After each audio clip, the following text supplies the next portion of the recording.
ইয়াকুব ও আনাস তারা চাচাতো ভাই। আত্রাই নদীর পাশে কাটেঙ্গা গ্রামে তারা বাস করত।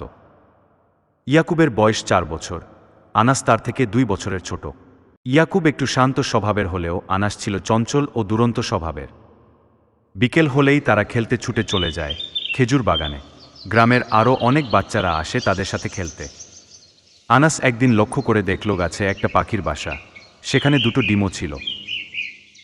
সে তার চাচাতো ভাই ইয়াকুবকে ডেকে এনে পাখির বাসা দেখায়। ইয়াকুব আনাসকে বলল, এখানে যে পাখির বাসা আছে এই কথা কাউকে বলবে না। কিন্তু দূর থেকে সোহেল তাদের সব কথা শুনে ফেলে। এভাবে কিছুদিন যাওয়ার পর তারা দেখল ডিম ফুটে পাখির 2টো বাচ্চা হয়েছে। তারা পাখির বাচ্চা দেখে অনেক খুশি হয়ে যায়। হঠাৎ একদিন তারা দেখল পাখির বাচ্চা 2টো বাসায় নেই। তারা অনেক মন খারাপ করল। কিন্তু সেদিন আবার সোহেলও খেলতে আসেনি। আনাস বলল, ভাইয়া, সোহেল আজকে খেলতে আসেনি, চলো আমরা তার বাড়িতে গিয়ে দেখি সে নিয়ে গেছে কিনা।